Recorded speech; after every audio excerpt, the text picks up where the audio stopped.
I think I have slowly started to see myself as the season began. I feel like there's still a lot of work for me to do, obviously, but I feel like I'm slowly and steady getting there day by day. Where do you see the biggest growth? The biggest growth, definitely, I would say the responsibility part. I would always say that just taking more responsibility for my mistakes, for other people's mistakes, for mistakes as a team. I feel like that's been the biggest part for me. Going off of that, how are you dealing with the increased responsibility and pressure that you kind of have on you this year?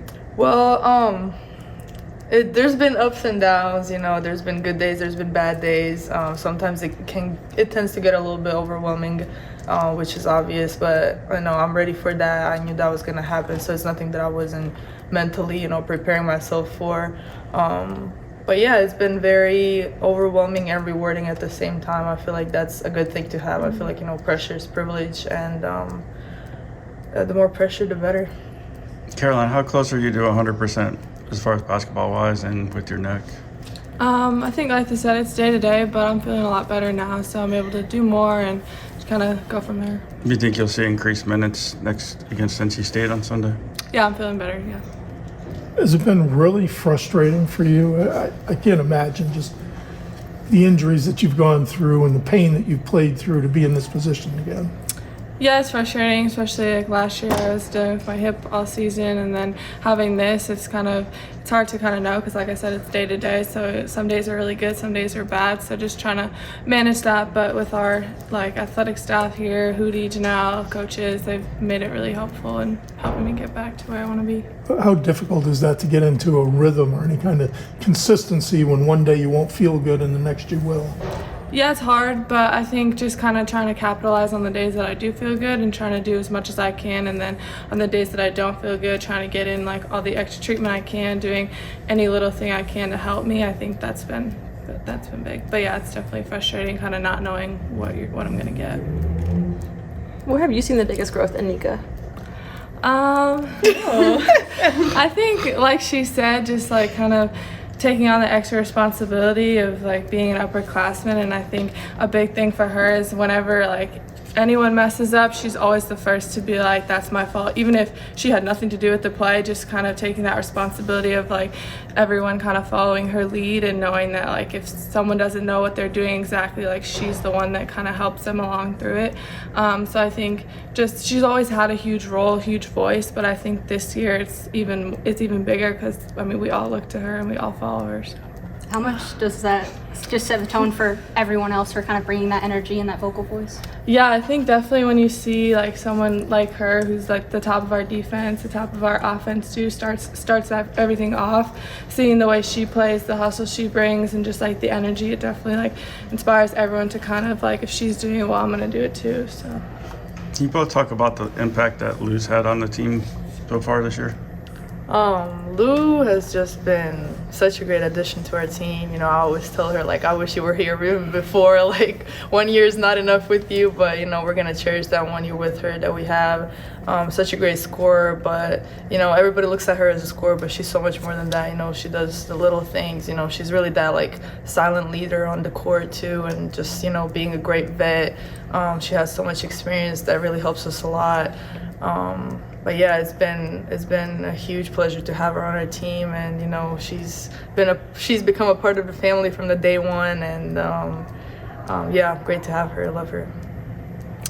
Yeah, I think just people kind of forget how new she is. Watching her play, she picks up on everything so fast. She's became such a big part of the fold so quickly. So I think it speaks a lot to her experience, her maturity, and just who she is. Nika, what are you most happy about in your game these first couple of games? What am I most happy about? Well, what I'm most happy about is the way our team is organized, and being a point guard, I feel like that just I don't know. I like to feel it starts from me, and just that energy and the way our offense has been flowing. I feel it's been pretty well, and I love the way it looks. I'm really happy with that. So are you ready to average 9 or 10 assists this season? Oh, I'm ready. I have some great scorers. They've been hitting shots, man. So I don't know. We'll see game by game. Speaking of great scores, how do you feel about watching AZ kind of come into her own this year? I mean, honestly, like her having the points that she's had, the games that she's had, that's nothing surprising to me. You know, we see that every day in practice. I've been seeing it ever since she was here. I feel like this year she kind of stepped out of her comfort zone even more. You know, her confidence has gotten way up, and we're just seeing what we see every day. Nothing surprising. That's really who she is. That's her game, and she's gonna have a great season. And I'm very proud of the way she's handling all the pressure and everything that's on her back this year. And yeah. It's just started. Have you guys looked at NC State yet? They've lost 4 starters from last year. Obviously, you guys don't have Paige. I mean, that's the difference. Yeah, I mean, I feel like a lot of teams has lost a lot of players. You know, a lot of teams are dealing with injuries. A lot of teams have new transfers, this and that. No team is the same. And honestly, we haven't looked at them that much yet. You know, we're playing in 2 days. I feel like we're gonna focus more on them like today and tomorrow. But as I'm saying, like, teams are different. It's gonna be a completely different game, but we're looking forward to it no matter what. So last year's game against them was the first double overtime game in the Elite Eight, or further in the women's tournament. Caroline, for you, like, what was it like playing in that kind of environment and atmosphere? Yeah, it was a really cool environment, just like the intensity of it. It was kind of like shot for shot, stop for stop. So it was a really cool game, and just to be a part of that, and then for that to be the game to send us to the Final Four, like it was a great game. So we're excited to play them again. Nika, as Caroline mentioned, the point guard here, and you can go back decades. You know, the Sue Bird, even before, always talked about being blamed for everything, even if it's not your fault.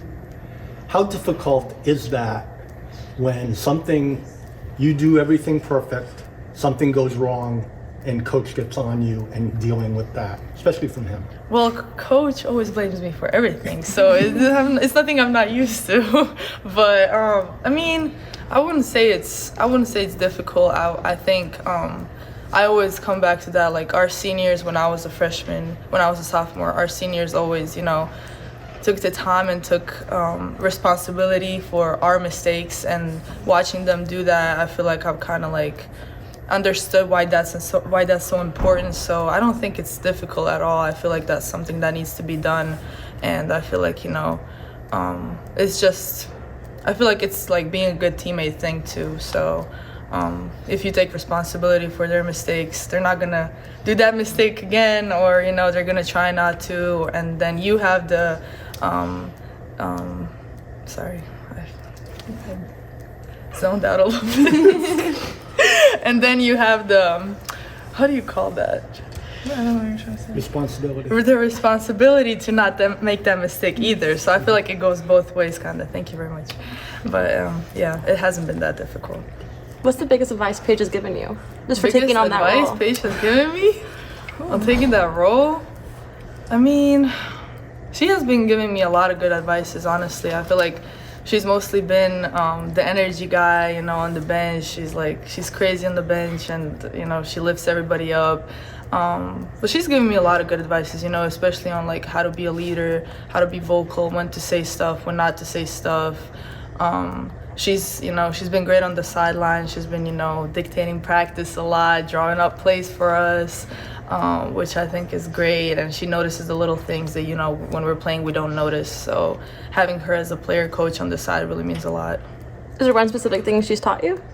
Or just one thing that really stands out? I don't, just like coming out on my mind right now, I can't tell you. But she's given me a lot of good advices, obviously.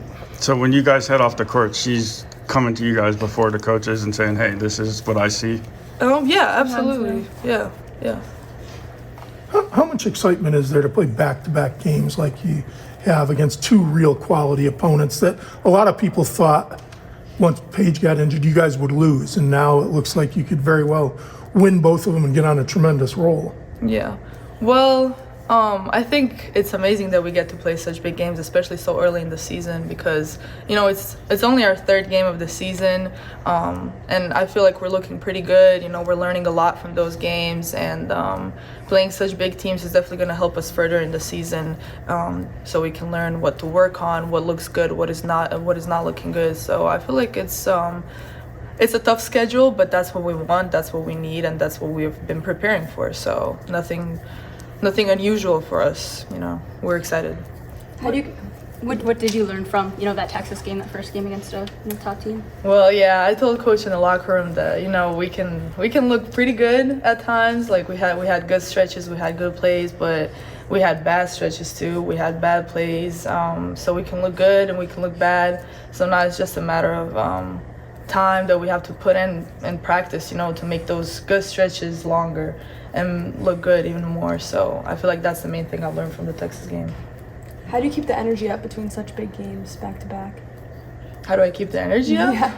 I mean, I don't know. It's just anticipation, I think. You know, now we have a whole week in between such big games. So, you know, everybody's anticipating, everybody's excited. You know, we're trying to work on a lot of things. So, you know, I don't know. It's just up. I'm not trying to keep it up. I feel like it's really up.